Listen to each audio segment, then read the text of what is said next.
Yeah. Wake up with coffee and sports. Sunrise glow, listen coast to coast. A flow like you know. Offensively, who made them? Oh, Patrick Mahomes. Sideline to sideline with plays to show. This network's got the spark. When you put up 300 yards rushing against someone, that you got your butt whooped. I feel like I would have liked to see Oregon Ohio State in the semis, not the quarters. So I think some reseeding is probably where I would change. But they're out of their mind. They're going to do this 3 quarterbacks in a row. Here's the crazy. I just can't take it. Birds keep flying high, fans cheering loud, and one podcast moving through the crowd. Needy boys brawling, no holds barred loud. This wire life never in doubt. Tune into the vibe. That's my bold prediction for the show. Devin Booker, in the next 3 years, he will be a Houston Rocket. Because I still think Seth is still at the top of his game. I do. I think he's right there. Who knows? Maybe not this year, but one time soon. Why wouldn't we potentially see Seth and Roman? You know what I mean? Tune in the vibe.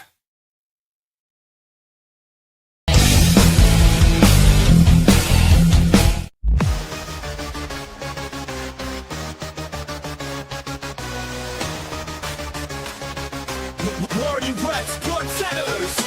Got me on the mic now, let's spill the tea. Talking courtside dreams from history. Legends on the blacktop now and then. From Will to Steph, we hit it again.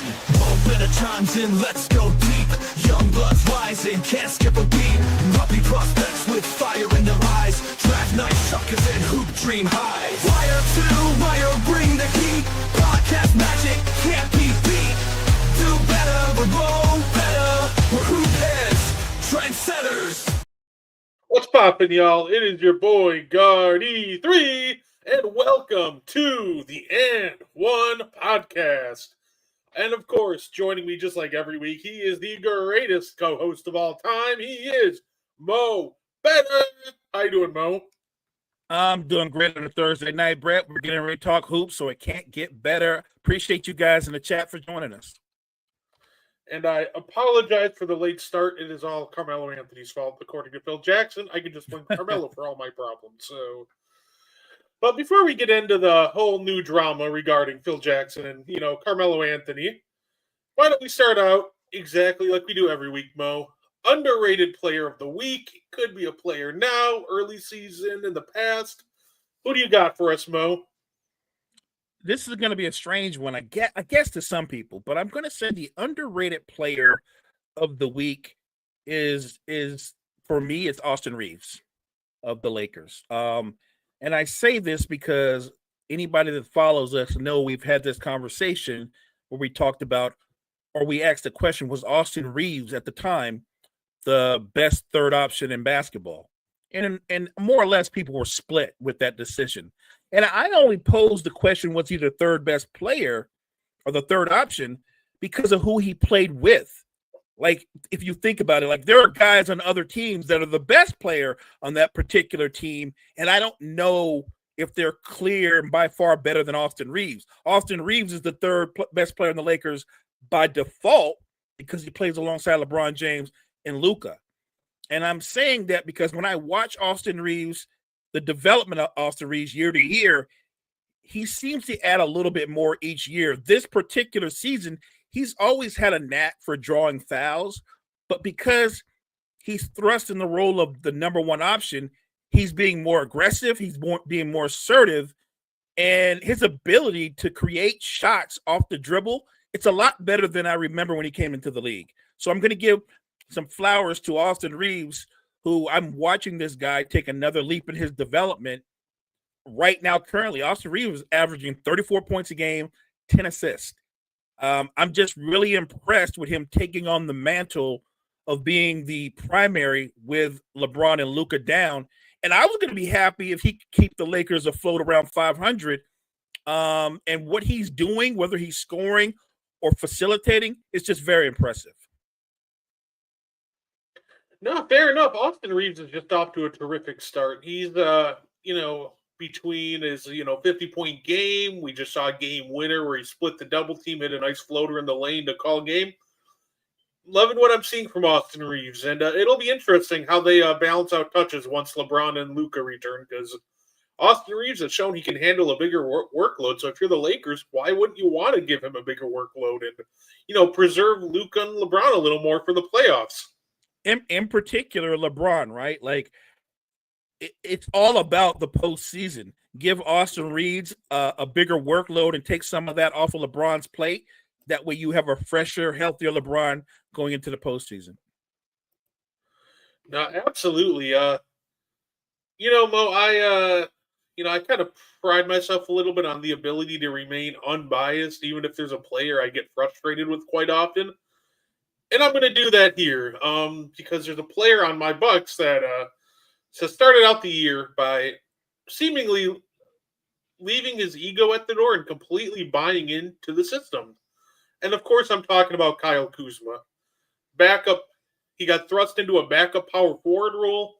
And when you've been starting and just kind of doing whatever you want, and Washington, and even for stints in that first part of his Milwaukee run, that half a year, it's not easy for you to all of a sudden just completely buy into defense and completely accept a move to the bench. And he's absolutely done that. He's being more aggressive, getting downhill. He's cut out most of the stupid shots. I can't say all because I tried to give him credit yesterday and then he immediately took a heat check 3, which I didn't get. But overall, I want to give him credit. He's almost completely bought into the system. He's getting downhill, erased a lot of his stupid shots.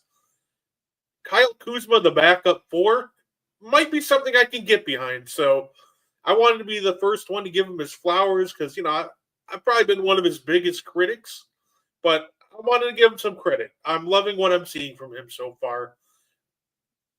That's a good shout out. Because I've always thought that the best role for Kyle Kuzma, I'm talking about when you're on a winning team, the best role for him to me would be as a 6 man. And a versatile 6 man at that, because he can play the 3, but I think he's more effective as a small ball 4 because he can stretch the floor. He can beat some of the bigger 4s off the bounce. So I do like what he's done in Milwaukee, and I'm with you. I've watched him in his new role, and what I'm impressed with is he seems to have embraced it. Like, you're there, I'm on the outside looking in, but it looked like he's totally embraced his role, and I think he's thriving in this new role.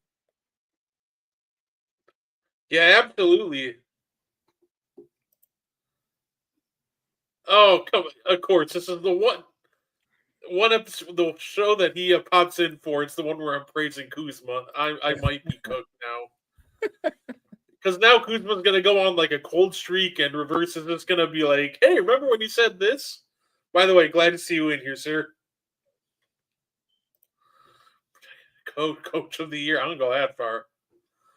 Doc still made me mad. So, because I went to that, Bucks-Knicks game, and he did a lot right, but the Bucks did a lot right. We won the game, obviously, but he also frustrated the crap out of me. Because tell me why he's waiting to make a substitution to bring in the starters after we're losing. Like, the Knicks are clearly gaining momentum because we're up I think it was 40-31, and they go on this nice run to put themselves in the lead. But I'm like, yeah, can you call the timeout and gotten Giannis and company back in here 3 points ago?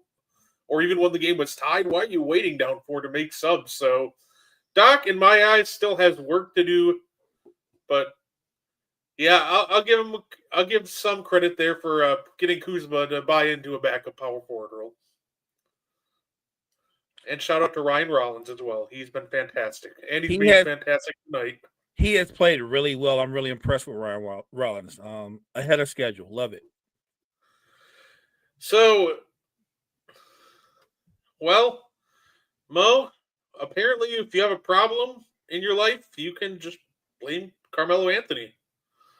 That's exactly, feels like what Phil Jackson did. He's putting the blame of the failed Knicks tenure on Melo from his reluctance to buy into the triangle offense. And then he details the meeting where he says pretty much either him or I got to go. So I find that so weird, Mo, but I want to get your take on it. what do you think about the idea that it was all Carmelo's kind of fault about the Knicks falling apart? Because Stoudemire also said something similar along those lines.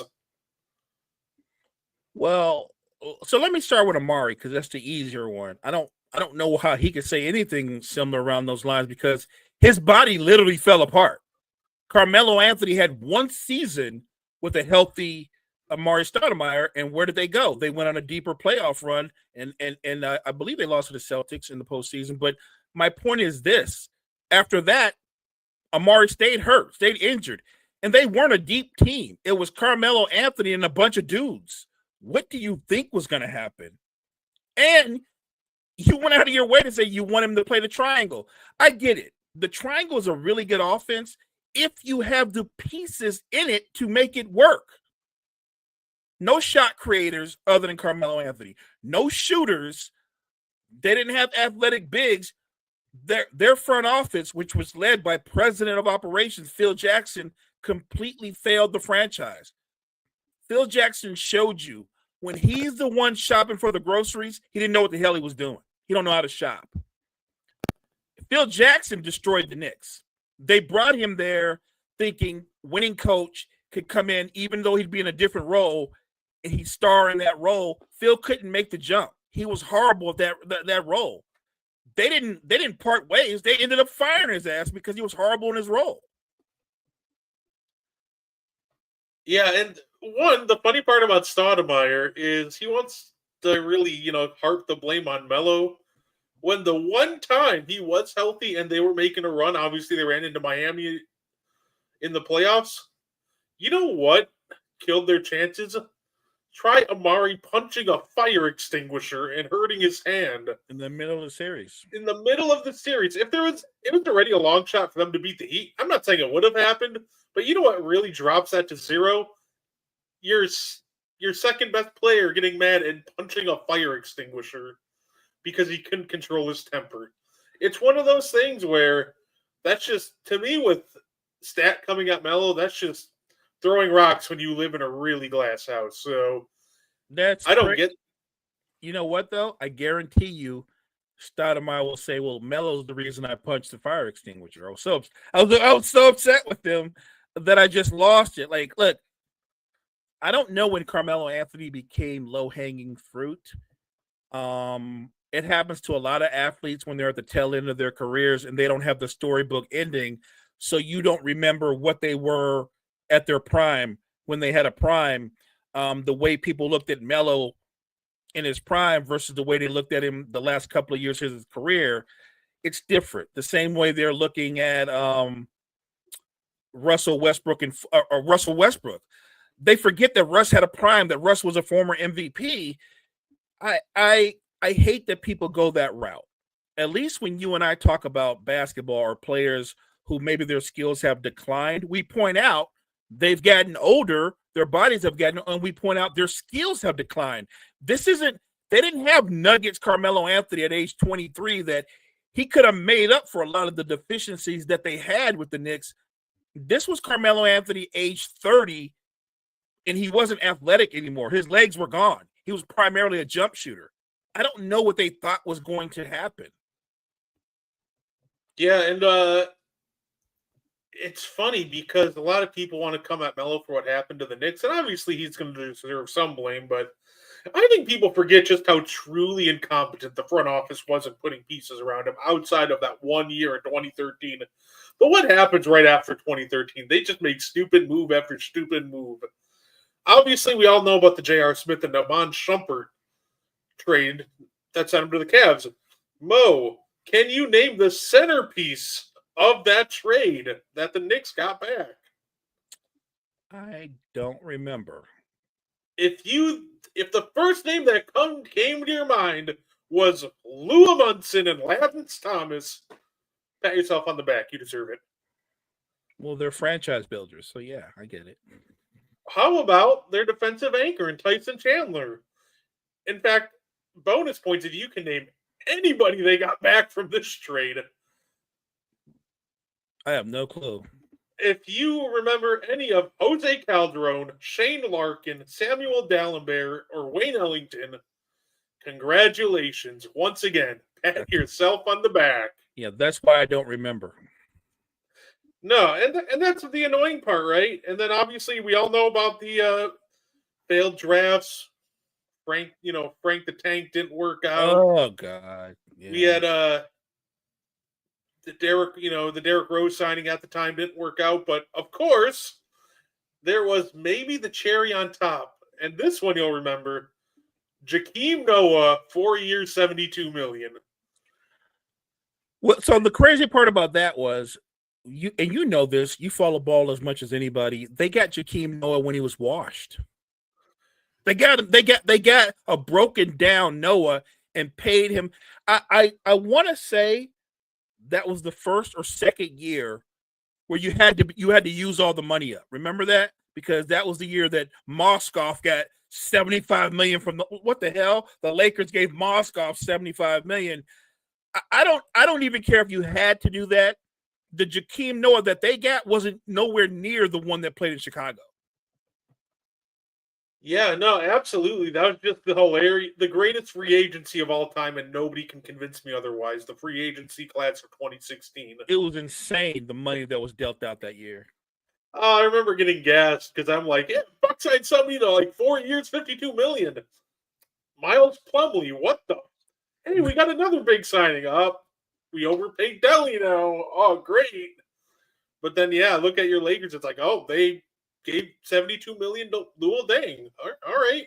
We loaded up on Luol Deng and Timothy Moskoff. Come on, man. Come on.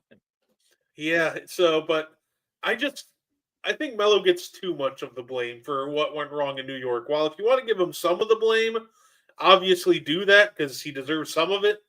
But like I said, I just feel like people forget just how incompetent that front office was in putting talent around him. It's like they got Melo in the building. They're like, all right, we're selling tickets. We're selling out every night. We're all good on this one. Right. Don't forget that when they traded for Melo, they basically gave Denver damn near everybody. Like it was that kind of a trade to get Melo. They literally reshaped their entire roster outside of having Amari Stoudemire. And again, they were together for one healthy year for Stoudemire. I understand when you're the franchise player, you're going to take a hit, which is fair, by the way. I'm not absolving Carmelo Anthony, but I'm simply saying for Phil Jackson to go, well, if Melo had a better attitude or whatever, we would have. No, you still would have lost. You still wouldn't have gone anywhere. It was not a talented team. The roster construction was absolutely horrible, and the leadership from top down was the worst in the NBA. The only franchise worse than the Knicks, top to bottom, was the Hornets for obvious reasons. But I just think this weird thing where everybody's like, let me take a shot at Melo. Let me shoot my shot. It's kind of crazy. That's kind of crazy to me.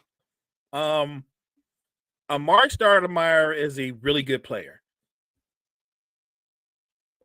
I don't think he's going to get in the Hall of Fame because he had a nice peak, but I don't think he had a great career. And the truth of the matter is, while he was the Suns' leading scorer, anybody that knows basketball, he was never their best player. No, absolutely. I think Stat's one of those guys. He's like a lock for the Hall of Very Good, but not the Hall of Fame for sure. Yeah, look, I get it. If Phil Jackson wants to speak like his record's unblemished, as a head coach, you can have an argument. But when you try to make a leap and step out of your element and become a roster builder, a culture developer, and you weren't that, it's different. What we found out about Phil Jackson was life is different when you don't have Kobe and Shaq on your franchise or you don't have Jordan and Pippen on your franchise. And that's not a knock against Melo because now you're talking about upper echelon Hall of Fame players. I'm simply saying that I think Carmelo Anthony was a great player, but if we ran down a list, we could do a whole show on Hall of Fame players that didn't win titles. We can do a show that would include some current players right now that are going to walk into the Hall of Fame and they're not going to have a title on their resume. Yeah, no, fair enough. Fair enough. It was just a match that was never meant to be. I gotta ask, Mo, have you seen the clip with Richard Jefferson talking about the Mount Rushmore of his power forwards? I didn't, and you told me about it right before we went live, and I was blown away that he would say that. And I'd like to just dismiss that, but he's not alone in those kind of weird thoughts, and I call them weird thoughts. I'm a huge Dennis Rodman fan. I know I don't sound like it all the time, but I'm actually a big Draymond Green fan. I was blown away. I knew when Draymond Green was drafted, this is what I knew. He was going to have a long career, and he was going to be a good basketball player. He exceeded everything I thought he would be as a basketball player. He wasn't just a good basketball player. He was an impactful player, an elite defender. You can make a case. We talked about this. The best defender of the last 10 to 15 years, he can be in that conversation. I have no problem with that. But I wouldn't have him as one of the greatest power forwards of all time. I wouldn't have Dennis Rodman as one of the greatest power forwards of all time. And when you told me, well, I'll let you say it. I'll let you speak on it. But it was just crazy to me. I'm gonna do us one better, Mo. Why don't we let Richard Jefferson and company speak on it?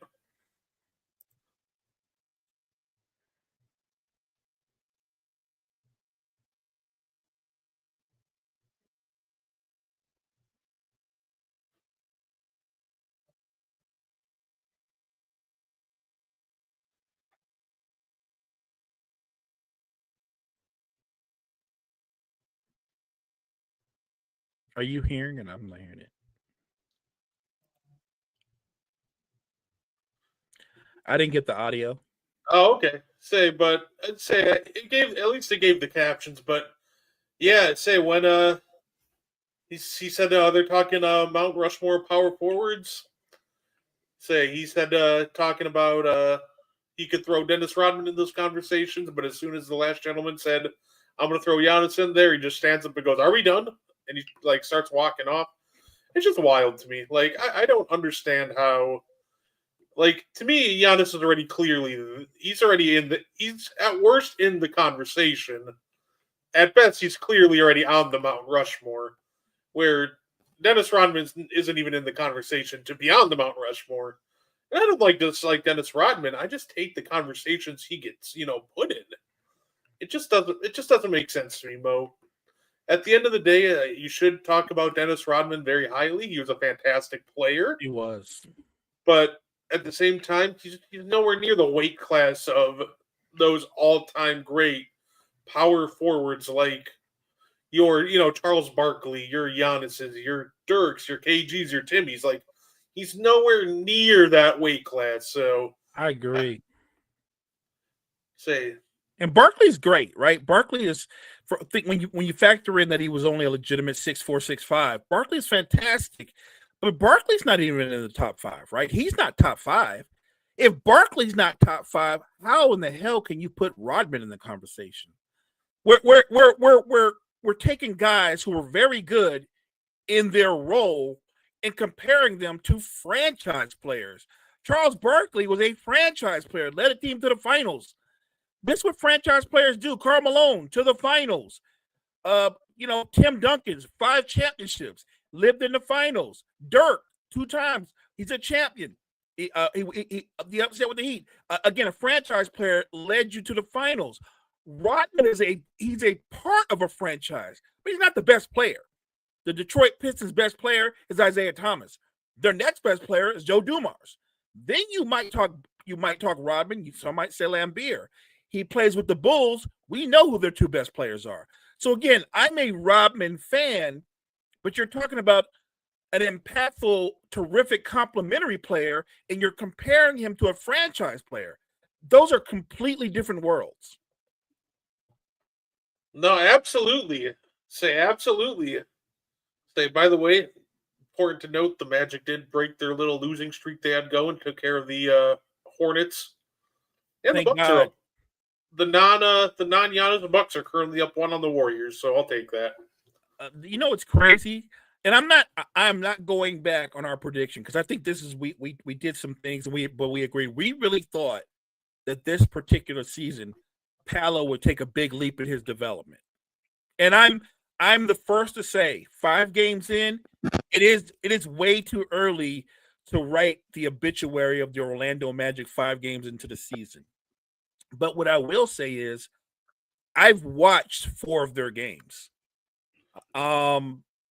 He has not taken a leap. He's very stagnant, and well, there's no debate that he and Franz are an incredibly talented tandem. 2 things stand out. They're very inefficient, and they play more ISO ball than anything else. When you watch the Orlando Magic play, there is not a lot of ball movement. It is ISO-centric, and I don't like it. I don't like it, and I put that more of the coaching than anything. Like, you have to teach these guys a way to play the game. If you can't teach them a way, then come up with a system or something. But they're out there looking like they're playing street ball. And again, Paolo's an elite talent.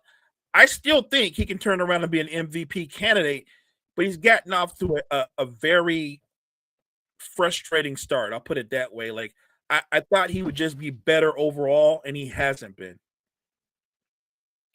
Yeah, no, absolutely.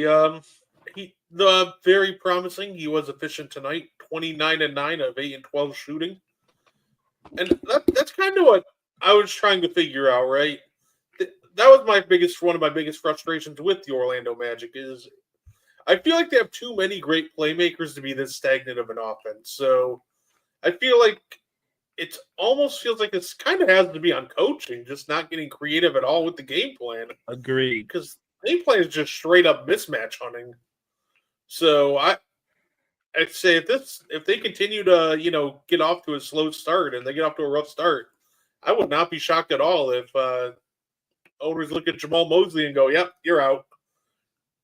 Look, that's a great point. And look, the big move when you bring in a piece as big as Desmond Bane, you bring in Desmond Bane because he gives you another shot creator. He gives you another 20-point scorer. Desmond Bane is even shooting horribly. Like, I think right now, or at least coming into tonight, he was shooting under 30% from 3. Like, I just and he wasn't that efficient from the 2 either. Again, it's 5 games in. I'm not writing the Magic off, but I'm just saying right now their offense doesn't have an identity. And when you look at all the talent that they have, I love what you said. I think that comes down to coaching. They don't have an identity. If they don't have an identity, I got to look at the coach.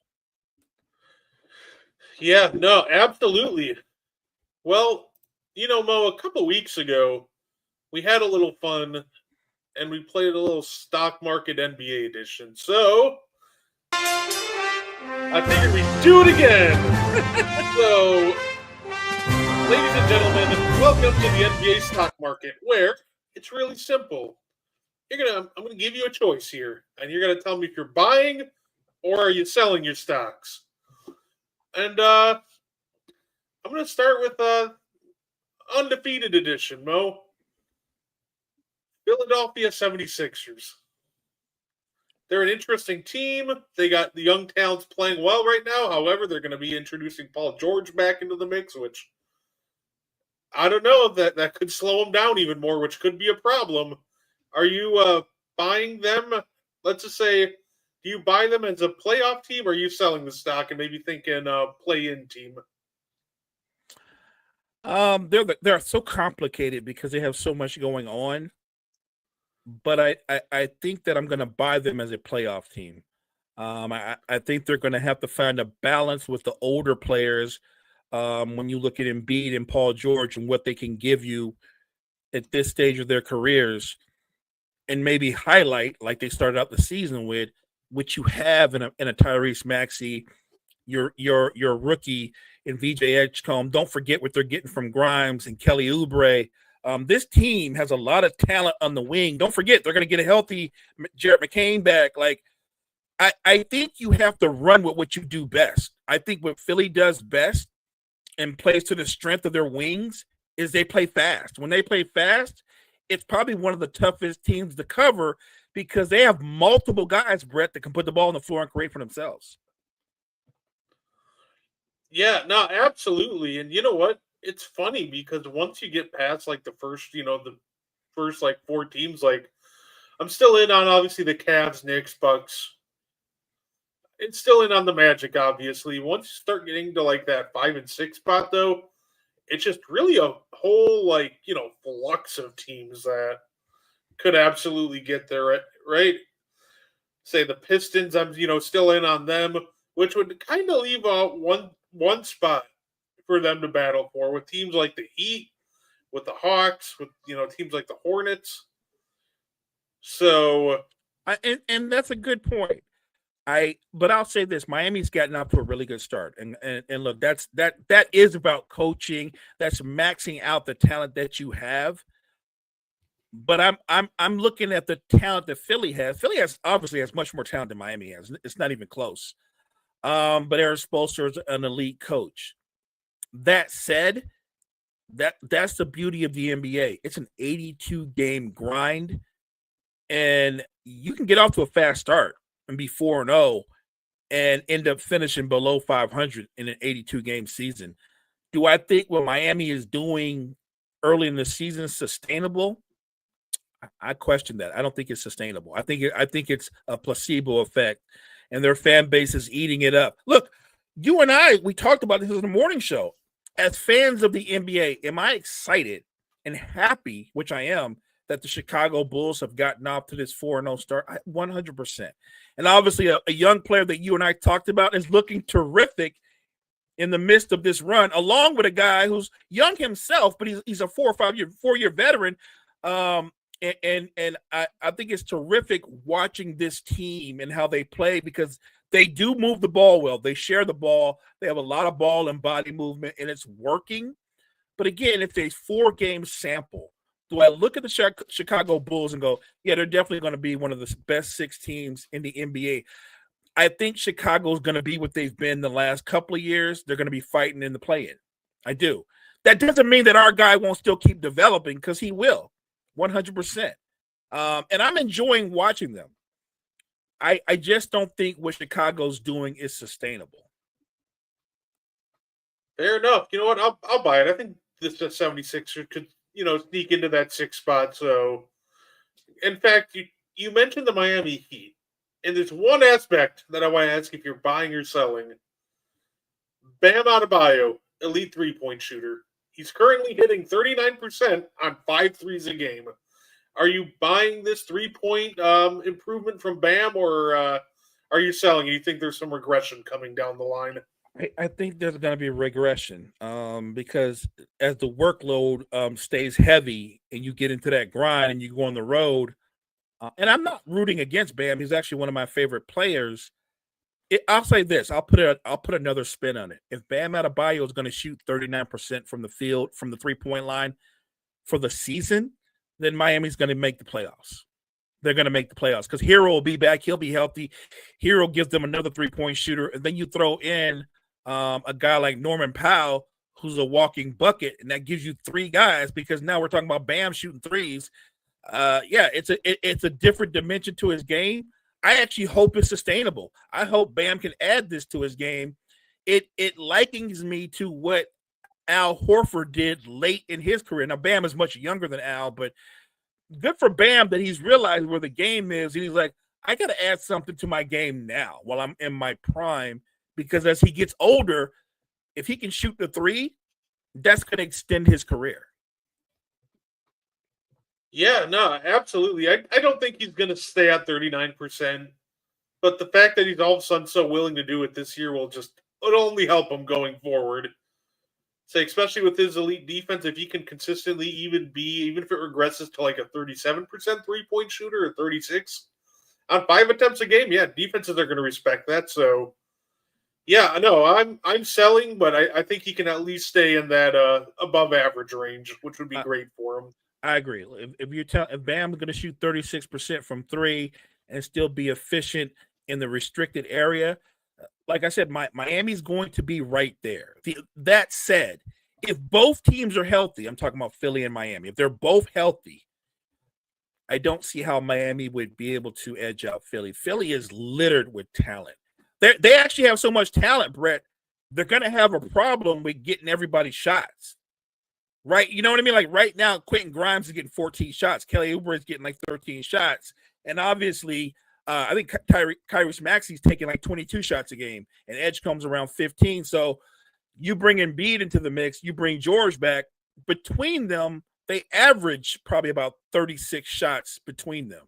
Somebody's not going to get the ball. You just don't have enough balls to go around. So yeah, last one, Mo.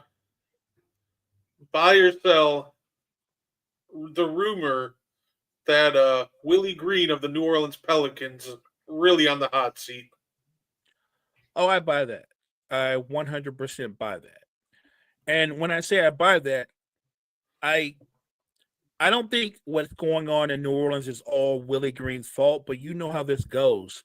What's easier to replace, your players or your coach? It's your coach.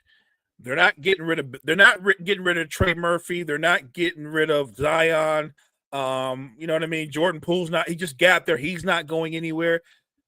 It's going to be Willie Green. Willie Green's been the coach for a few years, and they really haven't had any success. Now, is it Willie Green's fault that the time that he's been there, they have been just destroyed by injuries in his tenure there? Obviously, we all know Zion played next to no games. Trey Murphy stays on the injured list. It's a franchise that's been just blown away because guys can't stay healthy. They spend most of their time in street clothes. But it's a results-driven league, and like I said, you're not moving your players. If something's got to go, if you've got to shake up the franchise, it's going to be the coach. The only question I have is, if you fire Willie Green, do you hire from within? Because I don't see where the obvious upgrade is, unless, and I don't think he's coming because he just signed a contract to be an on-air personality, unless you're going after Mike Malone. Yeah, no, I completely buy that, but I do kind of feel for him. Like, look, obviously he's not perfect, and at this point, it's probably better to get a new voice in the locker room anyway. But when you fire him, you should probably also give Joe Dumars his walking papers. Man's been there for 6 months, way too long. Because just the entire organization is a mess, right? Now, people are going after, Dumars for trading the Pacers pick back to them since they're now winless. But first off, I'm going to defend that because, let's be real, that was pre-Halliburton's Achilles popping, so there's really no indication they were going to be this bad. We didn't know that, Halliburton was done for quite yet. So, but, oh my goodness, that second trade to get Derek Queen on draft night, that was just a beyond bad move.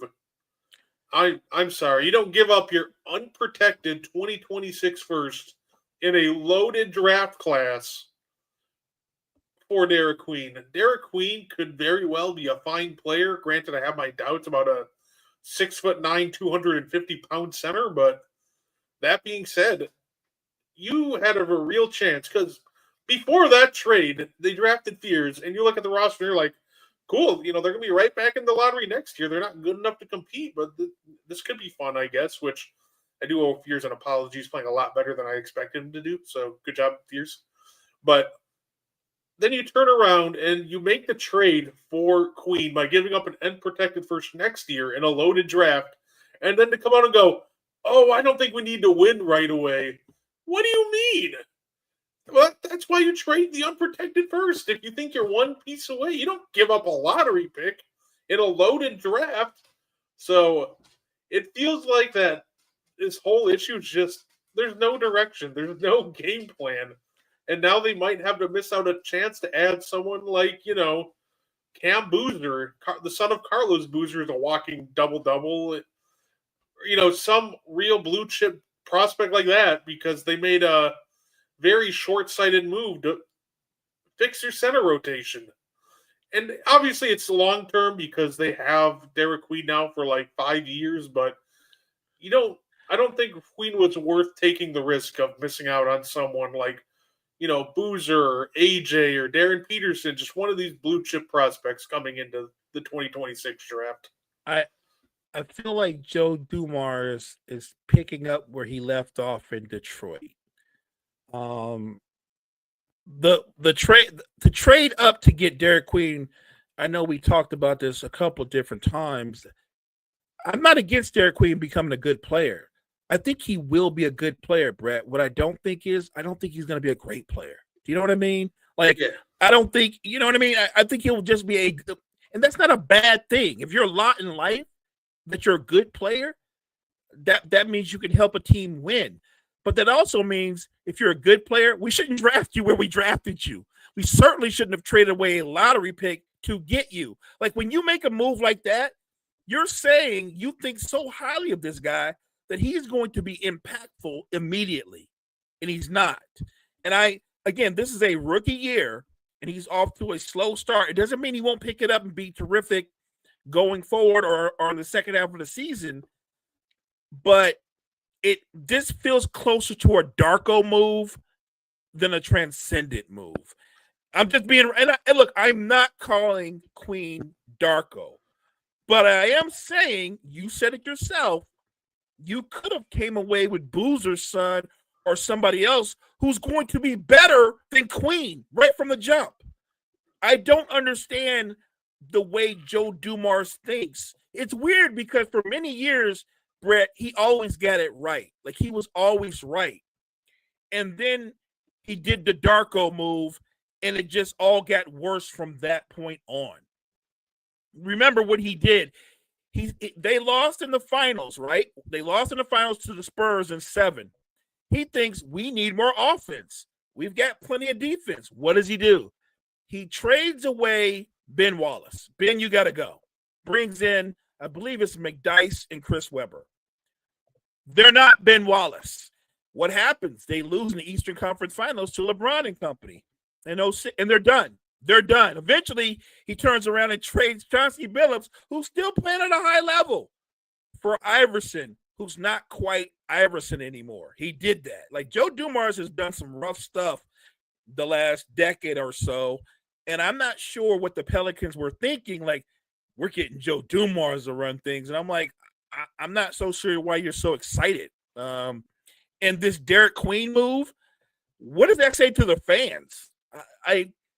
Again, I'm not killing Derek Queen. I do believe that he will ultimately be a good player, but I wouldn't have made that trade or trade away that pick for a good player.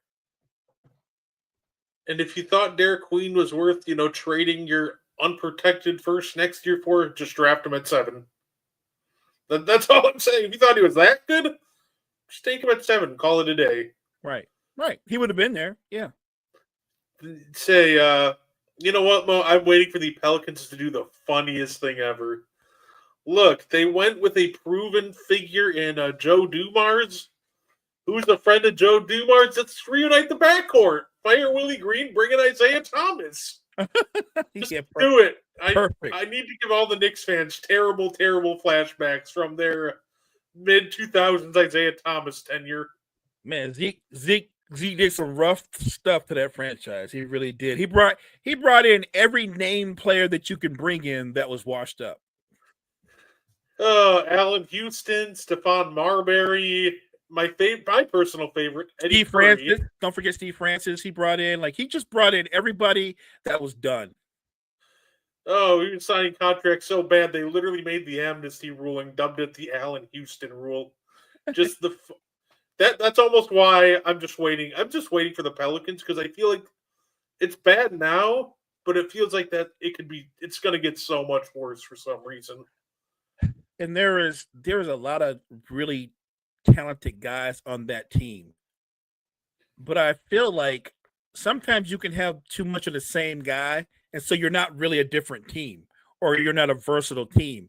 It's the problem that Toronto has right now with their roster construction.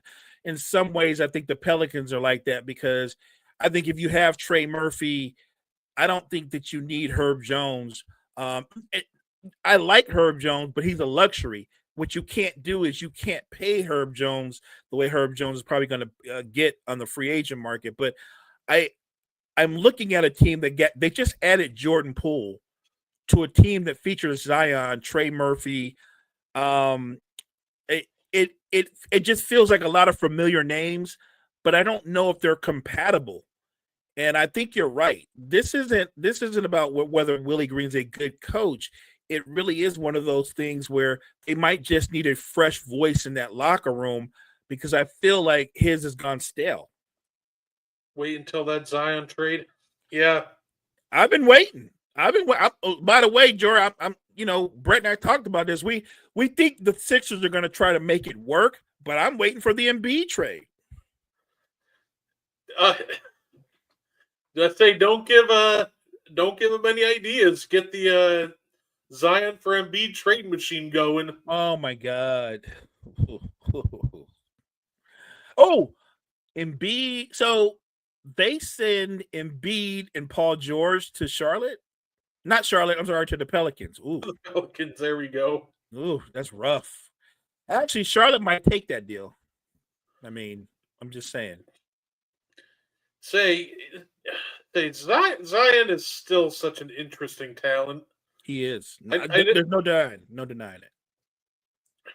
I didn't buy into the hype. A lot of people were going like, this is a bounce back year. He's making all NBA. And you know what? I'm so happy that I stayed firm. I was like, no, he's not. Because I'm watching him play. I'm like, I can't tell if I'm watching, year 6 Zion or rookie year Zion because it's the same player. Literally, I can't tell the difference. Like, he still doesn't have a jumper. If you still force him right, he just doesn't really do much of anything.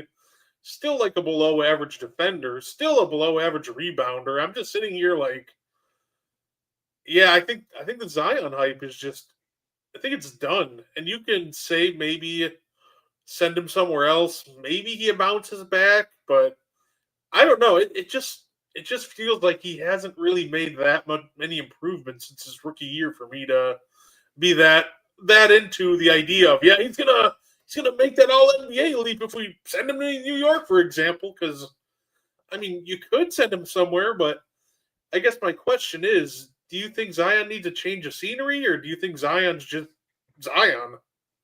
I think the Pelicans and Zion both need to change the scenery. I think they need a reset. I'm with you. I think Zion Williamson today, outside of the fact that he's in better shape, he's also still the same player in terms of his skill set. He's added nothing to his game. And so while I think he can be an impactful player, what I would challenge anybody to do is convince me that Zion Williamson is a franchise player, because I actually think that he needs to go somewhere where he's not cast in the role as the main guy. He needs to be cast in the role as the number 2 guy. Yeah, I think my stance with Zion's been the same with you. I still think he's a very good player. I think he's like a all-star to he's like a fringe all-NBA player when he gets on a heater. But I just never really viewed him as the franchise guy. Same.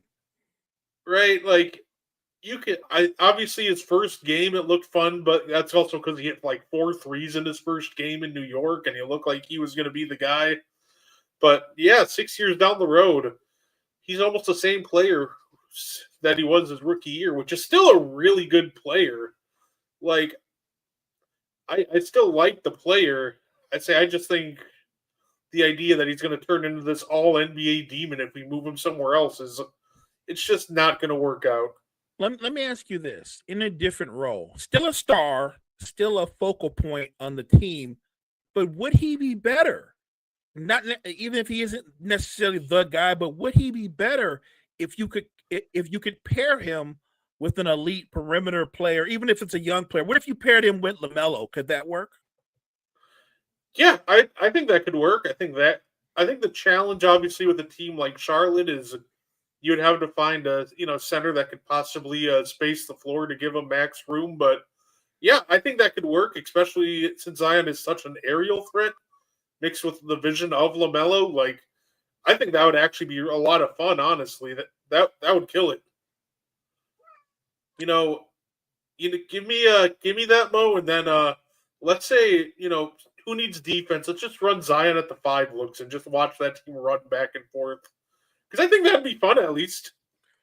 Yeah, and look, defense matters to you and I. We want it on both ends of the floor. But we have seen teams who were offensively dominant to the point where even though they weren't good defensively, they just outscored you. They just ran you into the ground. I think Zion playing small ball 5 would be a matchup nightmare for most teams. There are no 5s in the current NBA that can run with him, certainly not stay in front of him, even without a consistent jump shot. And I know, yes, he's going to give up something on the other end, but it's not like the NBA has like 5 dominant centers. They've got 2 dominant centers, and really right now they got like 1.5 because Embiid's not 100%. And then there's Joker, who I don't care if Zion was 7 feet tall, he would still get eaten alive. So yeah, I'd say experiment, have fun.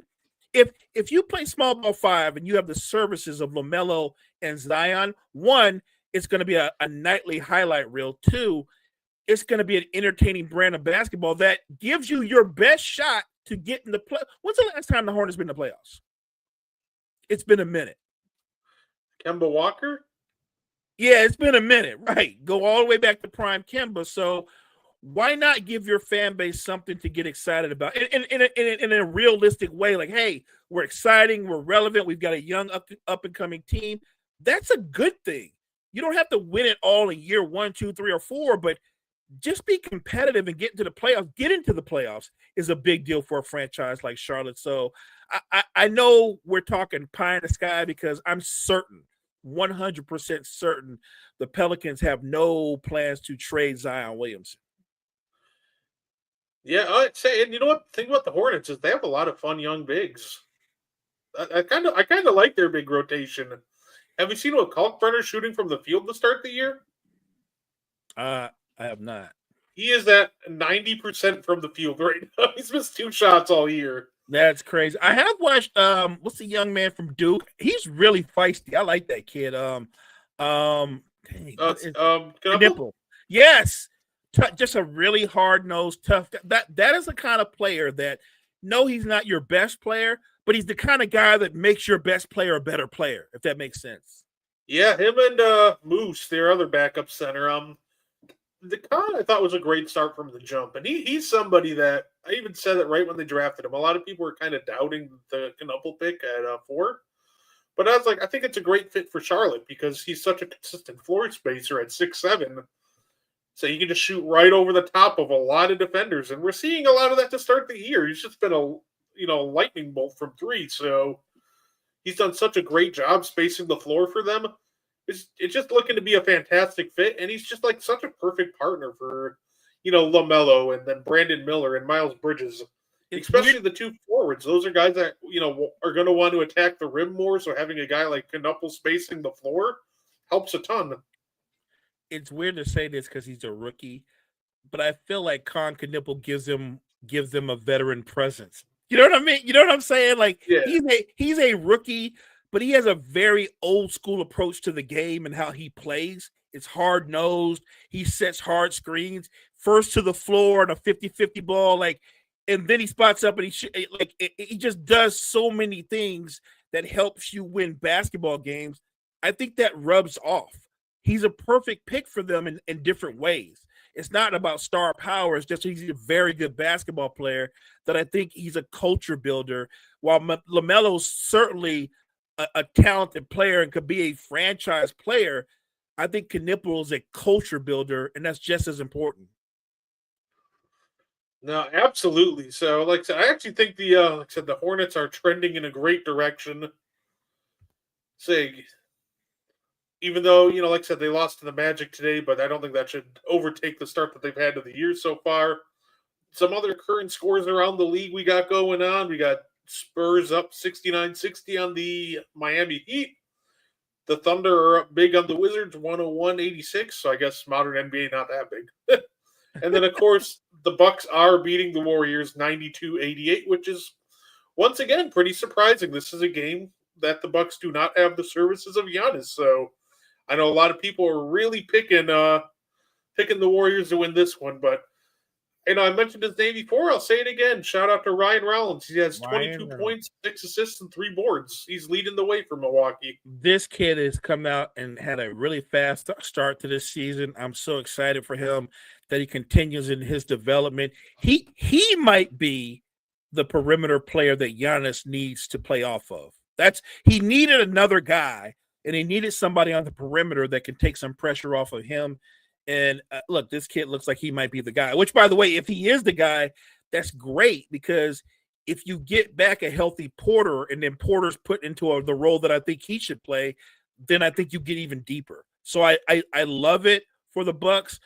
Even though he hasn't put up big numbers, I'm glad that I think Miles Turner is a perfect fit for them as well. He's going to pay big benefits during the course of the season. And I do think that this current version of the Bucks, they're very interesting, because normally when you're minus Giannis, you're like, we're going to be down 10 or 15 points. This team is very resilient, very competitive. So that's a good sign. If you're a Bucks fan, this is a beautiful thing to watch. And Mo, I think Ryan Rollins is very much going to be in the discussion for best contract in the NBA as well. Facts. Say he's a guy, like I said, he's been balling, he's been getting a lot better, and he signed that insane bargain deal before the year started. He's currently on the books for Milwaukee for 3 years, $12 million. So he's only getting paid $4 million a year. So if he's very well a perfect piece to build around, because he can give you high level play, and he doesn't cost anything. So he might be due for a raise in 4 years, but we can worry about that when the contract's up. So yeah, that was an absolute masterclass by John Horst with that one. It was. Shout out to John Horst. I will say this: if what he's doing is sustainable as an individual talent, and I think it is, my guess is in the offseason, they're going to come to him with an offer. You know what I mean? They're going to be like, we know you're a little bit underpaid, and I'm going to put it lightly, a little bit, because for what he's doing right now, a player like that would normally make about $30 million a year at least. Yeah, no, absolutely. So, like I said, the Bucks will be fun because, like I said, I think KPJ is coming back soonish. Giannis is in a situation where he could have played today, but they're not really going to push him, game 5. They're going to give him all the rest that he needs. So smart move. Yeah, I was happy about that. Some people were complaining like, oh, we're load managing already. I'm like, I'm not load managing. But there's also just no point in, risking Giannis suffering a knee injury like, game 5. So 100%. If my franchise player says something's wrong and it's not quite right, I'm sitting him. We don't have to have a long discussion. You're my franchise player. You let me know when you feel right. The one thing I know about Giannis, and you know this too, this guy loves to play basketball. Loves it. Loves to compete. If he's hurting to the point where he says he can't go, then he can't go. And I'm going to trust him. And I'll trust him to let me know when he's 100%. Yeah, absolutely. And I also love, I've loved Miles Turner as well. He's been one of those guys that the stats sheet's not going to show right. I saw people making fun of him going, he's averaging a triple single. Look what you get for leaving Halliburton in Indiana. But I think his biggest impact has been defensively, where the stat sheet's not going to show a lot. It's, if you watch the difference between the Bucks defense with him and Brook Lopez from last year, it's night and day. Just the versatility he can give. Obviously, he can run with Giannis, but that being said, he gives a center that can legitimately switch out. So now we can switch 1 through 5. We can keep a rim protector near the basket that can actually recover and affect shots in time.